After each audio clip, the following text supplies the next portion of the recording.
Assalamualaikum warahmatullahi wabarakatuh. Nama saya Muhammad Al-Fariji. Saya kuliah di Universitas Pamulang, jurusan Sastra Indonesia. Saya menganalisis novel Laut Bercerita. Dan ini akan saya paparkan PPT saya. Sinopsis. Laut Bercerita menceritakan terkait perilaku, kekejaman, dan kebingasan yang dirasakan oleh kelompok aktivis mahasiswa di masa Orde Baru. Tidak hanya itu, novel ini pun merenungkan kembali akan hilangnya 13 aktivis. Bahkan sampai saat ini belum juga ada yang mendapatkan petunjuknya. Dalam tokoh-tokoh ini ada Laut Biru dan Kinan dan Alex.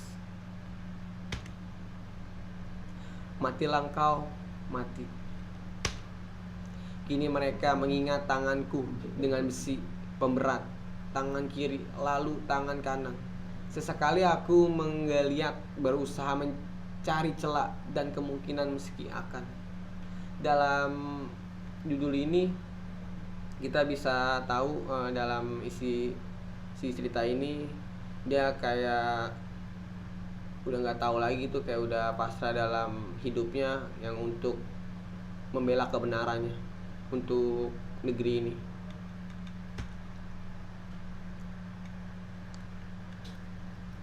Aku selalu menyangka pada saat kematian tiba akan ada gempa atau gunung meletus dan daun-daun gugur akan membayangkan dunia mengalami separuh kiamat. Mungkin sedahsyat yang digambarkan cerita pada orang tua, namun air laut akan naik dan merayap menutupi bumi. Dalam kutipan ini menjelaskan kayak tentang bahwa dia bila atau gugur dalam membela kebenaran, mungkin alam pun akan menunjukkan gitu bahwa sesungguhnya dia itu berani untuk membela negeri ini.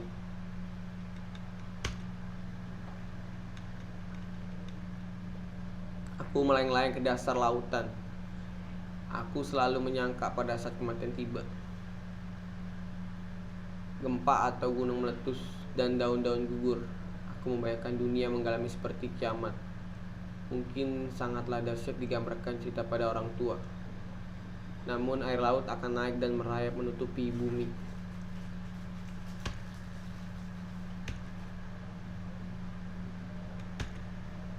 Benar-benar dia biru laut sekewen lintara. Salah seorang dari mereka lagi maju perlahan. Gaya melangkahnya seperti koboi yang merasa bisa menaklukkan semua musuhnya hanya dengan satu tembakan. Dalam kutipan tersebut, si koboi kayak udah mengunjuki musuhnya gitu untuk menembak seorang kayak mahasiswa yang untuk membela kebenarannya. Suara ketukan itu berirama.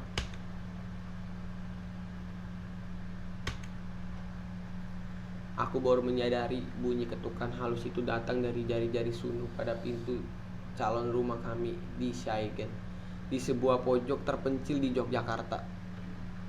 Dalam kutipan tersebut, ketukan halus itu membayangkan dia kayak cenderung lebih parno gitu dalam persembunyian yang kayak dicari-cari gitu dalam si koboi itu.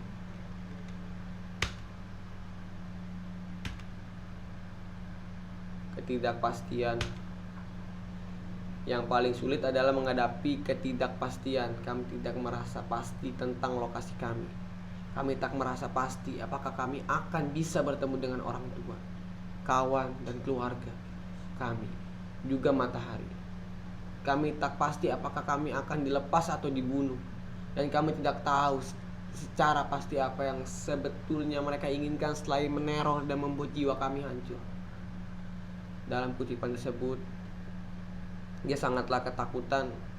Dan apakah dia itu bisa melihat keluarganya atau bisa melihat matahari seterang ini, kayak seperti ketakutan, kayak seperti diteror dalam segala hal apapun dalam hidupnya.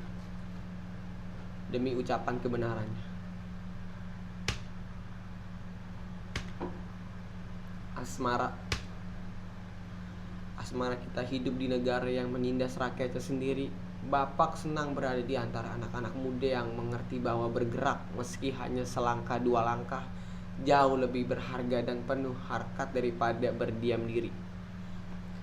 Kutipan tersebut menunjukkan untuk anak-anak muda yang berani untuk bergerak demi kemerdekaan negerinya.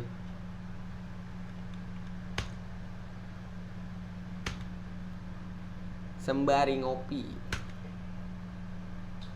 diskusi-diskusi itu perlu agar kami semua bisa belajar dengan kritis. Kita tak bisa hanya menelah informasi yang dilontarkan pemerintah. Kutipan tersebut menjelaskan sangatlah penting untuk berdiskusi untuk mencari kebenaran solusi ini, dengan yang muda-muda untuk melontarkan ucapannya ke pemerintah.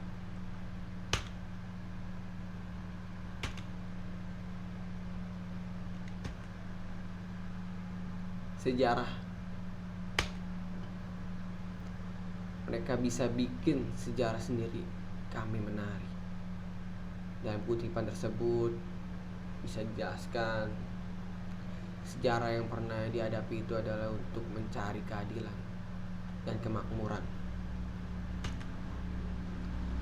Tahu kebenarannya, kita tak bisa diam saja hanya karena ingin aman.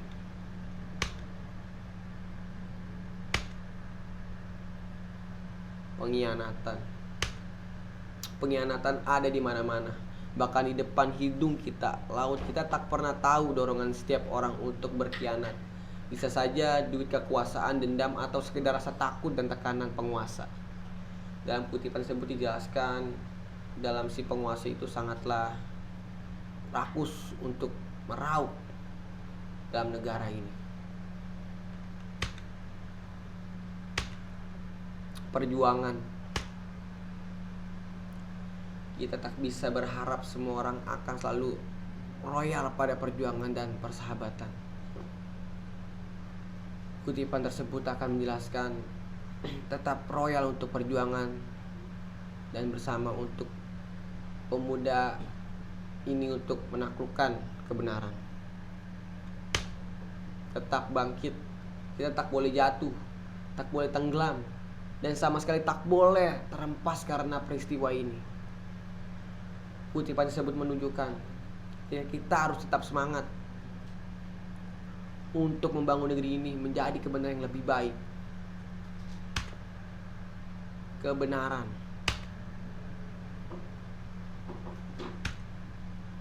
Kebenaran ada di tangan mereka yang memihak rakyat. Seperti kutipan tersebut tadi menjelaskan, kebenaran itu akan muncul di setiap kejujuran untuk membela kebenaran. Tak ingin di bawah. Kita tak ingin selama-lamanya berada di bawah pemerintah satu orang selama puluhan tahun. Laut hanya di negara satu orang bisa memerintah begitu lama. Seluruh Indonesia dianggap memiliki keluarga dan kolonialnya. Dan kutipan tersebut kita kayak bisa mengetahukan gitu, dalam berada di bawah itu kita sama saja kita nggak bisa bangkit untuk membela semua kebenaran ini. Maka dipaparkan dalam kutipan tersebut bisa dijelaskan kita harus jangan mau untuk di bawah terus, kita harus tetap bangkit langkah dan demi langkah.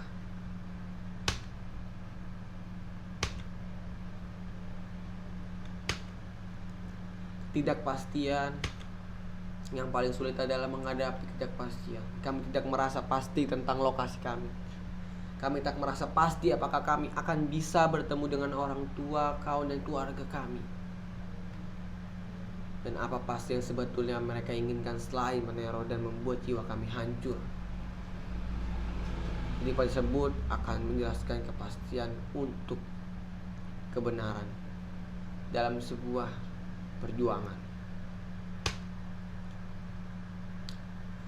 Aku bahkan tak tahu apakah kawan-kawan lain masih aman dalam pelarian atau sudah tertangkap dan dikurung di tempat lain. Dalam kutipan ini bisa kita ketahui menjelaskan apakah aman teman-teman lain yang sangat untuk diteror pun masih aman untuk membela kebenaran ini.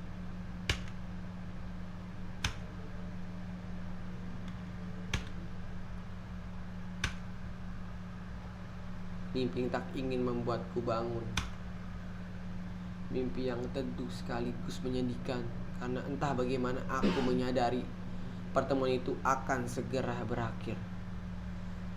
Dalam kutipan ini bisa kita jelaskan mimpi yang tak bisa terduga, apakah dia itu bisa menyadari pertemuan ini akan bisa berakhir karena untuk membela kebenaran ini. Aku menoleh Gusti dengan kamera kesayangannya berdiri di sampingku dan tersenyum. Dalam kutipan tersebut bisa menjelaskan si sosok si tokoh Gusti ini kayak udah tersenyum melihat apa rencana yang akan dibuatnya.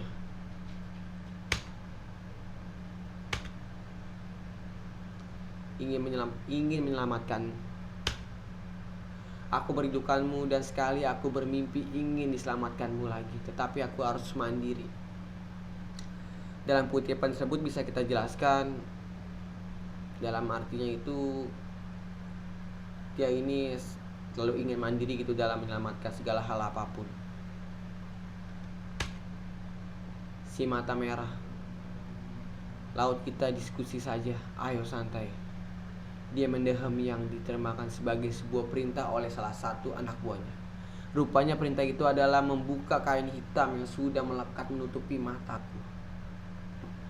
Dalam kutipan tersebut bisa kita jelaskan bagaimana si mata merah yang meneror dia terbayang-bayang di mana yang selalu melekat menutupkan matanya. Berhadapan, tapi kali ini kami bertiga tengah berhadapan dengan interrogator, seperti mahasiswa yang sedang berhadapan dengan dosen. Daniel dan Alex masih mengenakan kain penutup mata tengah diinterogasi, meski kali ini tak lagi diselingi tinju dan siksaan. Dalam kutipan tersebut bisa kita artikan atau bisa kita jelaskan, dia seperti kayak diinterogasi dalam hal apa yang untuk dia ucapkan di dalam membela kebenaran untuk negara ini. Seperti kayak kebayang-bayang dia kayak menghadapi tugas akhir terhadap dosennya. Kopi panas, dia menatap kapul uap kopi itu. Apakah kopi itu mengandung racun? Mengapa pagi mereka sedikit beradab? Atau mungkin itu metode mereka bertanya baik-baik pada pagi hari lalu, menyiksa pada siang hari, kemudian menghirup darah kami pada malam hari. Dalam kutipan tersebut bisa kita jelaskan sebagaimana si tokoh yang meneror dia itu kayak menyiksa dia di pada siang hari, kayak menghirup darah itu di malam hari itu, kayak menghirup penyesalan yang dibuat untuk si tokoh mahasiswa ini yang untuk membela negaranya ini. Hampir aku mengambil gelas kaleng itu dengan tangan gemetar. Kedua tanganku sepanjang malam diikat kedua ujung tempat tidur velvet sehingga rasanya hampir tak berfungsi. Aku menghirup kopi itu sedikit saja. Jadi seandainya ada racun aku tidak langsung mati. Dalam kutipan tersebut bisa kita jelaskan si tokoh ini kayak sudah ada pandangan dalam aroma kopi itu yang untuk menyediakan dia. Seperti dia itu kayak udah gemetaran itu pasti ada racun yang akan membunuhkan dia.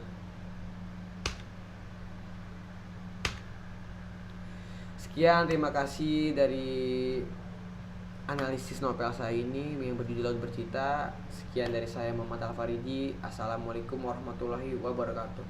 Jika ada kesalahan, mohon maaf. Saya di sini masih belajar untuk menjelaskan paparan PowerPoint tugas analisis kritik sastra saya. Sekian, terima kasih.